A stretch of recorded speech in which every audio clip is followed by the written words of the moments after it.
Eu sou Irama, nasci em Ponte Vermelha. Ponte Vermelha é um distrito hoje de São Gabriel do Oeste. Fazem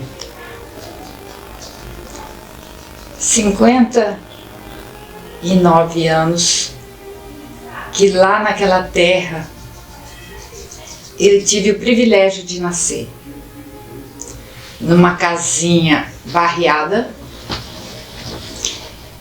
e era de chão batido, mas a minha mãe, uma mulher assim, alfabetizada, mas extremamente inteligente, saía nos campos catando coquinho de macaúva e jogou no chão e depois botou uma tábua, isso ela me contou, e bateu. E ficou aquele chão de coquinhos de macaúba. E que vários arquitetos foram lá ver a arquitetura da minha mãe. Então eu me recordo disso, a minha infância foi nessa sala de coquinho de macaúvas. E o cimento para ela ligar esses coquinhos era uma mistura de cinza do fogão e bosta de vaca.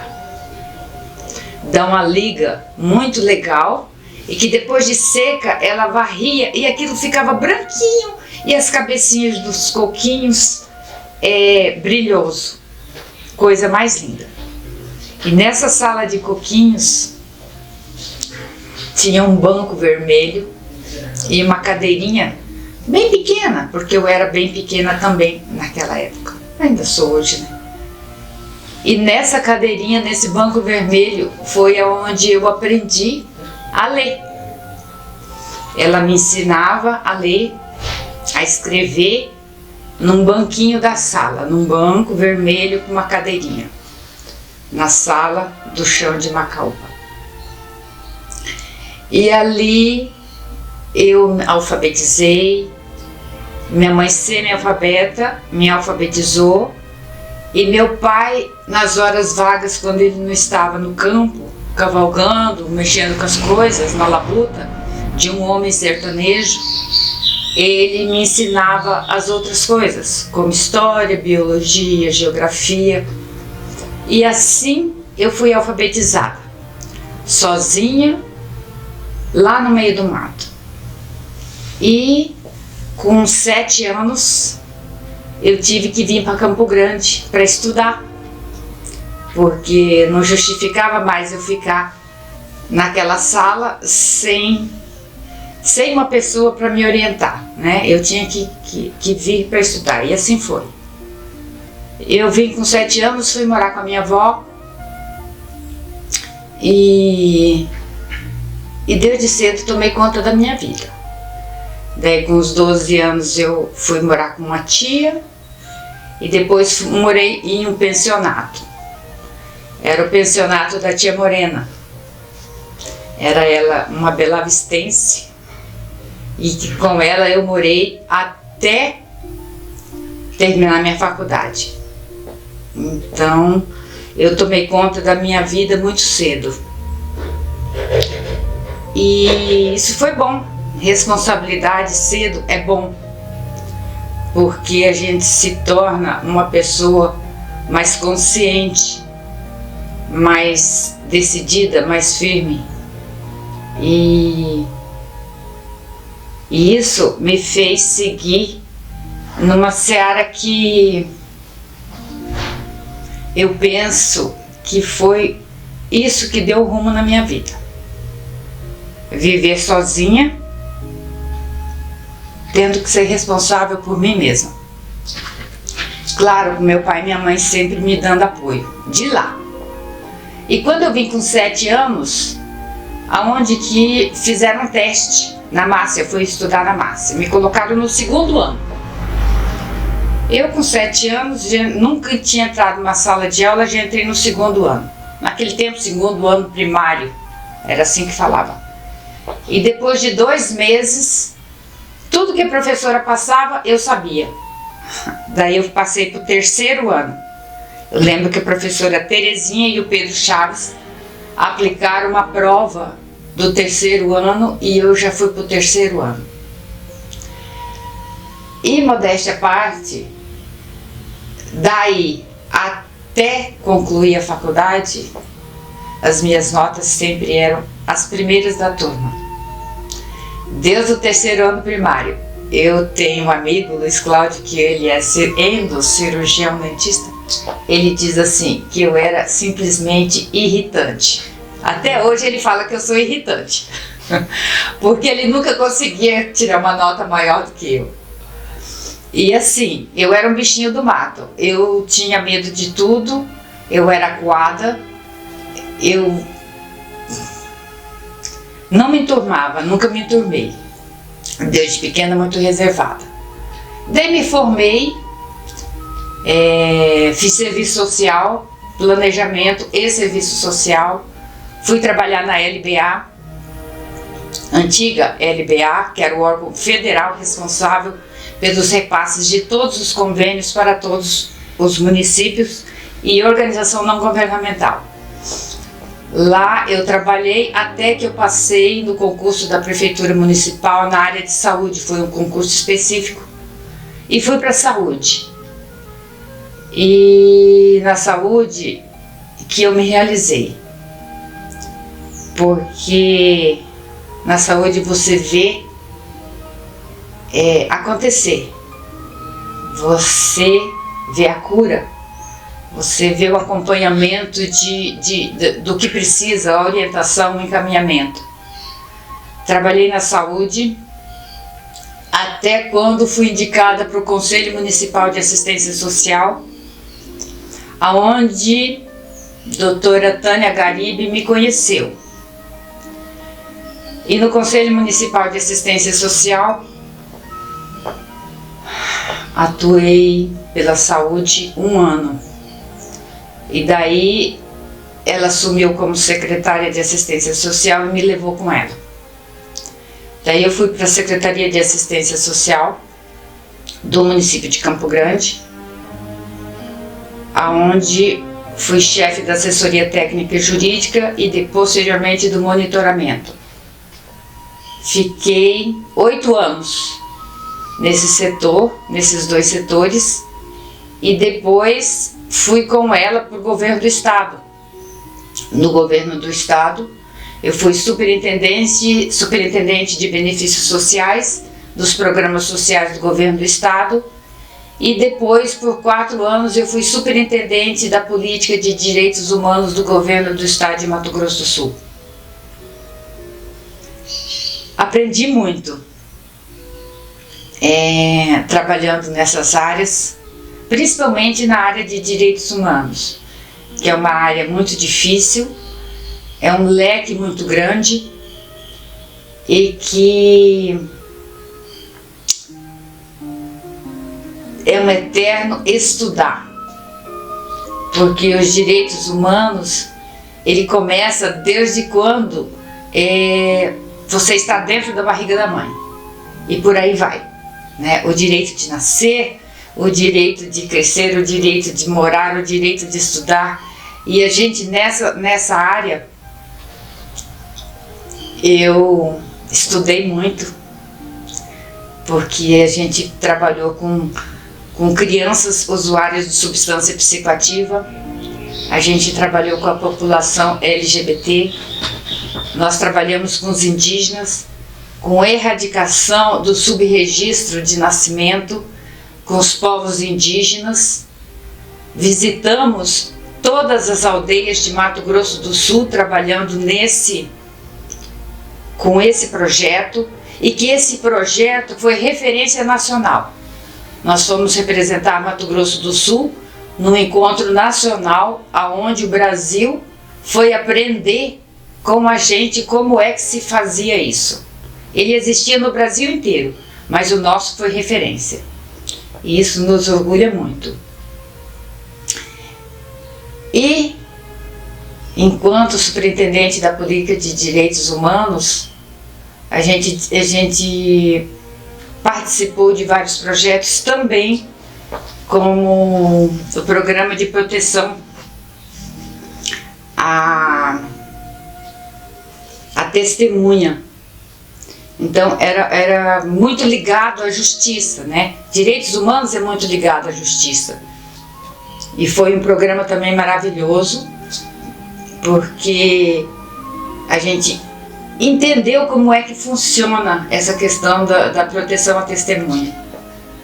E as pessoas diziam: você não tem medo? Porque a gente participando de um grupo desse, a gente às vezes fica vulnerável. Mas eu penso que a vida não... que o medo na minha vida, ele não tem muito espaço.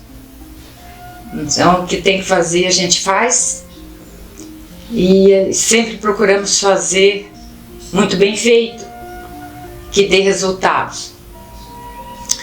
E depois, quando eu voltei para a prefeitura,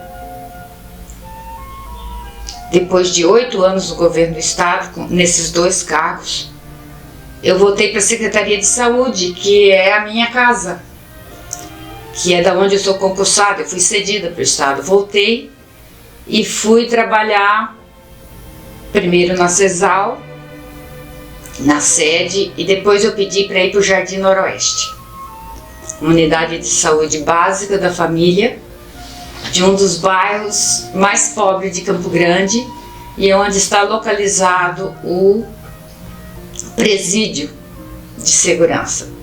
Então ali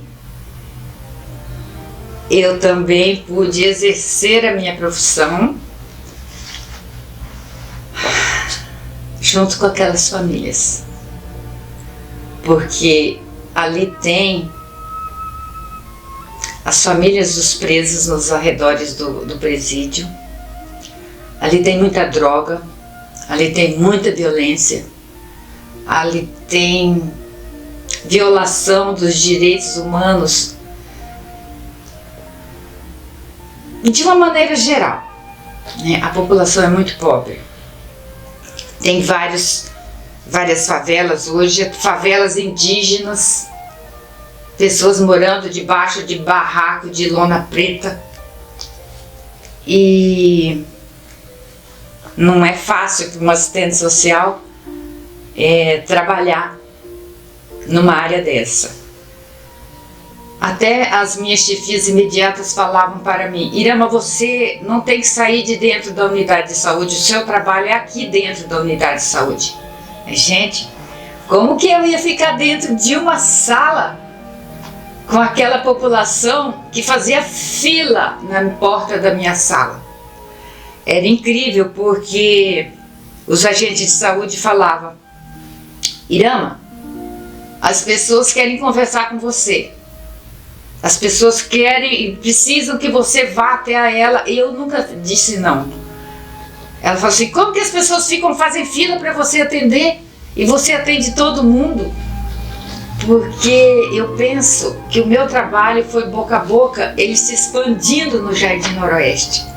Porque eu jamais encaminhava uma pessoa, eu jamais dava uma orientação sem saber se ela ia ser atendida lá onde eu estava mandando, e eu já escrevia um bilhetinho: falar com fulano, que eu entrei em contato no dia tal, e eu assinava. Então as pessoas não andavam à toa. Cansei de pôr gente no carro e levar e trazer, sendo que não era bem esse o papel do assistente social na unidade de saúde básica, mas era o meu papel enquanto assistente social, enquanto ser humano, enquanto uma pessoa que defende os direitos das pessoas de serem atendidas às suas necessidades básicas. E assim foi. E eu trabalhei lá até me aposentar. Me aposentei, e daí as pessoas perguntavam para mim assim: eu me aposentei e eu entrei em depressão, e você não. Mas é que as coisas vão aparecendo na vida da gente, vão surgindo. E daí Delas Neves me chamou para fazer parte da academia. Primeiro eu recusei. Eu achei que era muita coisa para mim. Eu disse que eu não poderia aceitar. E ela insistiu. E como a academia estava sendo criada, tinha uma cadeira que ela me convidou para essa cadeira. Esse que era relacionado à área de assistência social e pesquisa, né? Eu gosto muito dessa área, fiz várias pesquisas no Jardim Noroeste, com os índios, quando a gente estava atendendo os povos indígenas. Não publiquei nenhuma, né? Está aí para ser publicada. E desde que eu me aposentei, eu tinha uma meta de conhecer o mundo. Essa era a minha meta, porque eu gosto muito de conhecer culturas diferentes. Comecei a viajar assim. Eu tenho uma amiga de viagem, uma bela parceira de viagem. Mas daí veio a pandemia. Nós viajamos 2 anos, conhecemos vários países, a gente fazia 2 viagens por ano, mas que breve a gente vai voltar. E nesse meu caminhar, eu casei, tive 2 filhas maravilhosas. Uma se formou em administração e engenharia agrônoma, e a outra está se formando esse ano de 2021 em medicina. Então eu posso dizer que eu sou uma pessoa realizada, porque daquela menina que aprendeu a ler no chão de coquinho de bocaiúva barreada de bosta de vaca, ela teve uma trajetória, e que eu me orgulho da minha trajetória, porque eu nunca pedi nada. Passei em concurso, depois vieram os cargos comissionados no escalão do governo do estado, e sempre eu fui chamada para compor. Então, tive 2 filhas,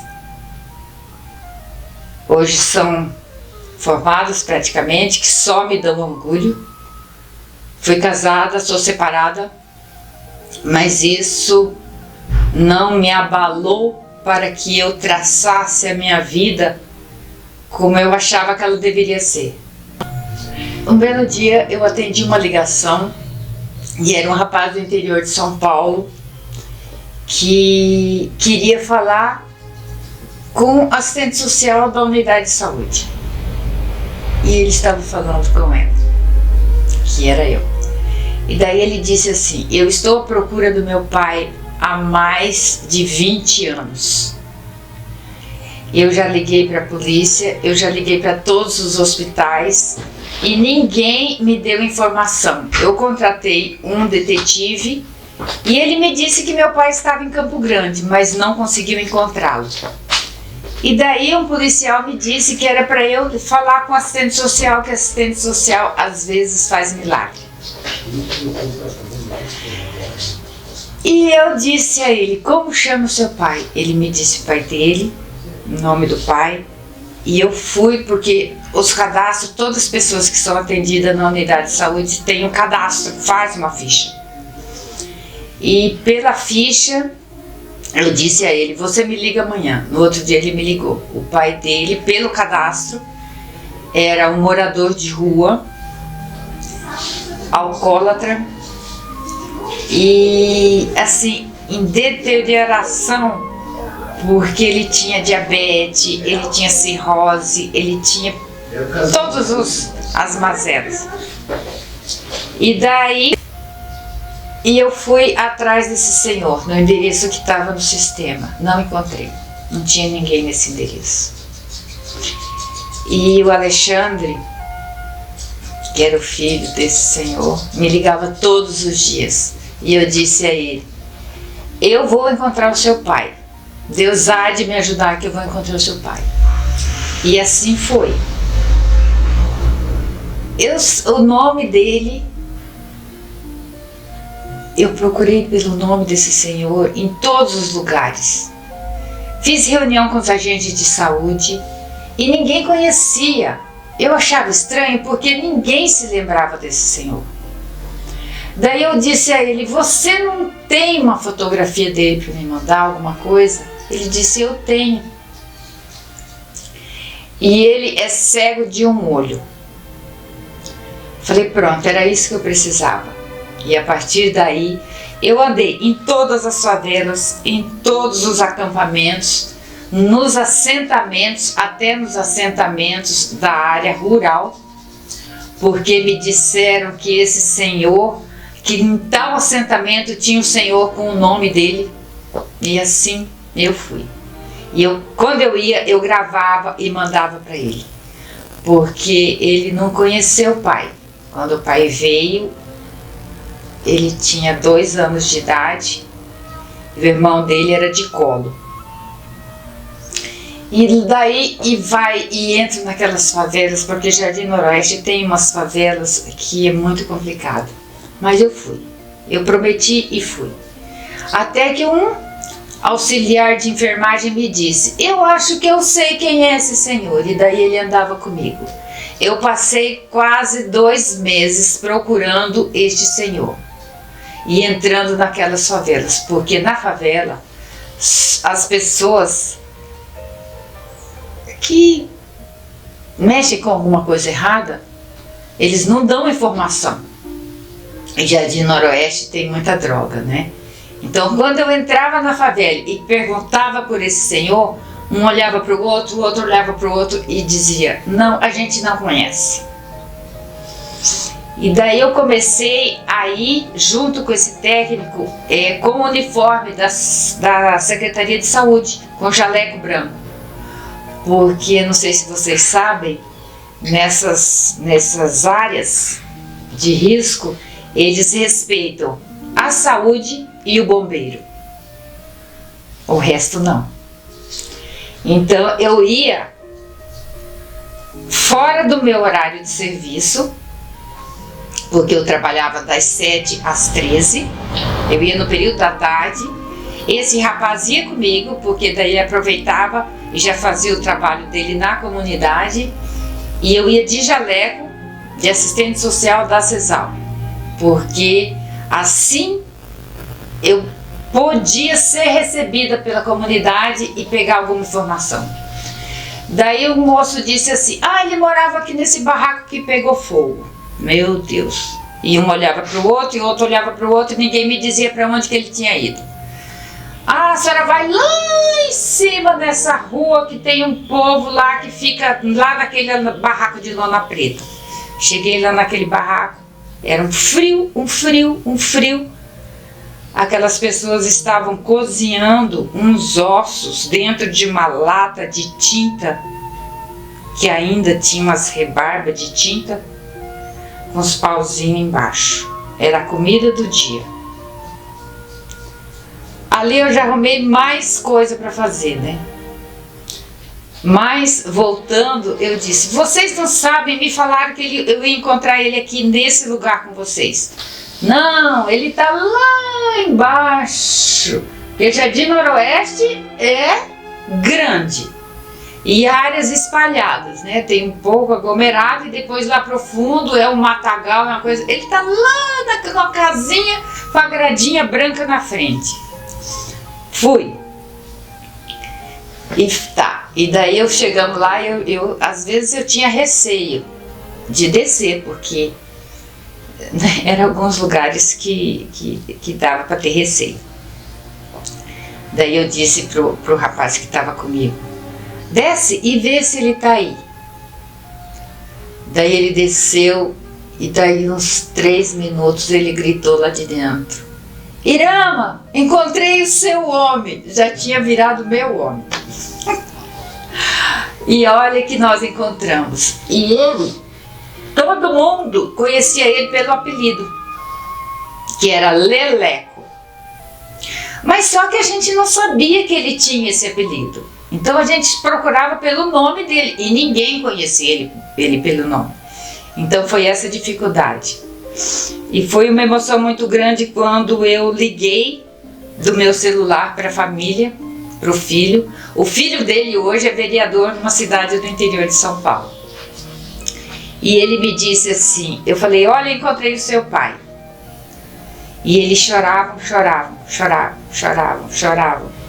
E ele morava numa casa podre, imunda.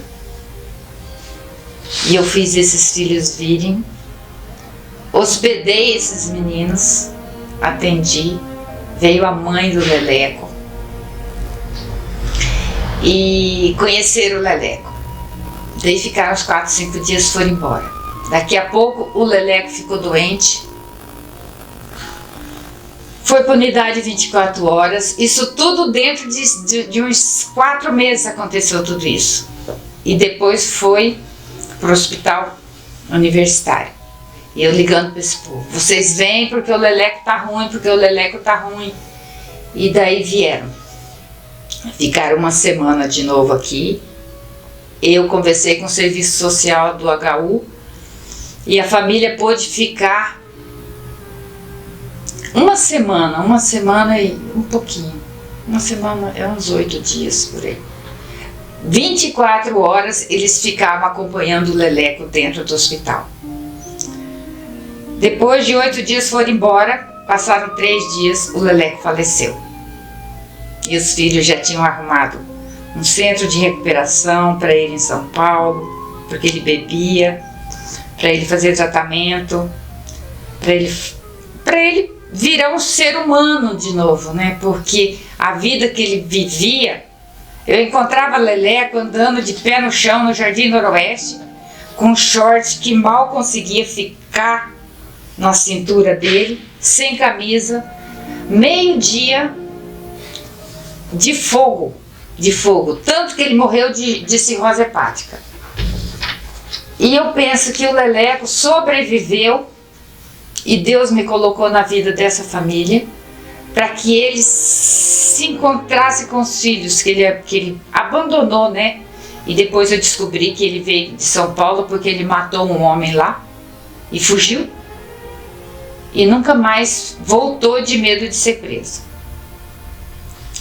E o filho dele dizia assim, a única lembrança que eu tenho do meu pai era com ele com um machete na mão, ameaçando a minha mãe porque ele queria me levar junto. E eu saí correndo na rua, fiquei um dia e uma noite escondido para poder voltar para minha casa. Eu tinha 4 anos, era a lembrança que eu tinha do meu pai. E daí nessa semana que eles ficaram acompanhando o Leleco lá no hospital, eu penso que foi assim um reencontro dele com os filhos, né? E tanto que a vozinha, a mãe do Leleco, ela só me chama de minha anja. Ela disse para mim assim, sempre que eu vou em São Paulo eu vou vê-la. Irama, você me tirou um peso, porque aonde eu andava em São Paulo, eu olhava naqueles mendigos de rua, há 19 anos que eu não via meu filho, que eu olhava na cara de cada um, às vezes até descobria para ver se não era meu filho. Então hoje eu estou em paz. Ela diz assim, hoje o Leleco, eu sei que o Leleco está morto e está lá, mas eu não preciso mais procurar o meu filho. Então essa foi uma das coisas mais gratificantes da minha profissão, né? E depois eu criei um vínculo de amizade com essa família. É uma família de posses, é uma família de bens, é uma família abastada em São Paulo. E ele sumiu. E que Deus me colocou no caminho. Eu nunca atendi o telefone, decidi, eu atendi. Eu até hoje me pergunto, por que eu atendi aquele telefone? Porque alguma coisa tinha que acontecer. Então eu penso assim que a minha profissão também sempre foi guiada guiada por Deus, né? Para a gente poder, porque a profissão do assistente social, ela é o para-choque, né? Ela é o para-choque em todo lugar. Quando não tem solução, o povo fala assim, vai conversar com o assistente social.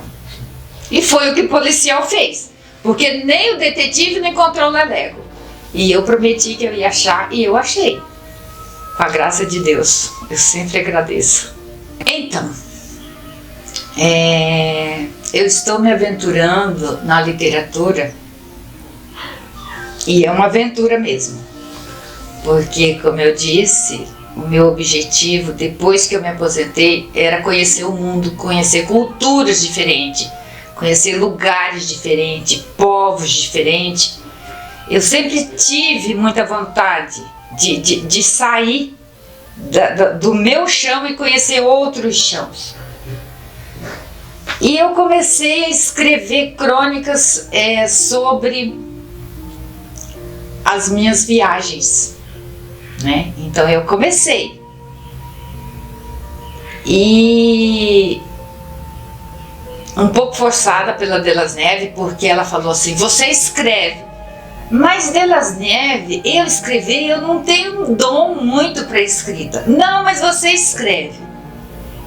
Aí eu falei, tá bem, eu escrevo. Escrevi. E não é de ver que depois que eu escrevi, eu gostei muito. E o melhor de tudo, eu mandei para ela, falei, você lê e vê se tá bom. Porque eu não tenho muito dom da escrita. Ela leu e falou, tá muito bom. E isso me incentivou muito, porque foi a primeira crônica que eu fiz. E a Delas Neves, que vocês sabem quem ela é, falar que estava muito bom, isso me deu um ânimo para continuar escrevendo. Eu vou escrever. Eu já tinha o hábito de fotografar tudo que eu via. Eu gosto muito de fotografia. Outra coisa que eu gosto é de foto.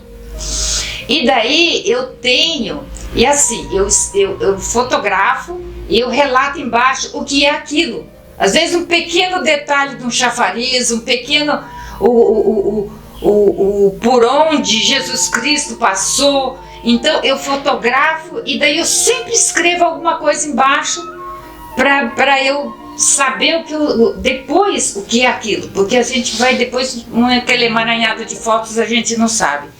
E eu penso que essas minhas anotações vai me ajudar muito nessa minha nova etapa de cronicista, né? Eu fico até envergonhada de falar porque eu estou no começo, mas eu espero que a coisa flua. A mensagem que eu deixo para quem nos ouve hoje, para amanhã e para daqui 50, 100, sei lá quantos anos, é que vivam o hoje. Viva o hoje. Seja feliz hoje. Diga que ama quem você ama hoje. Não deixa para dizer amanhã, né? E com essa pandemia, eu aprendi muito, né? Porque a gente, com a graça de Deus, eu não tive ninguém na família que tiveram Covid, mas com a graça de Deus não partiram. Mas a gente teve amigos que foram e que tinham projetos ainda para daqui 1 ano, daqui 2 anos. Então, eu não faço mais projeto, eu vivo hoje. Então, eu espero que você também viva hoje. Beije quem você ama hoje, diga que ama hoje. Não deixa para amanhã. É isso. Viva o hoje. Nós não sabemos quando essa pandemia vai acabar, mas o importante é que a gente seja feliz hoje. Que abrace hoje, que beije hoje, que ame hoje. É isso.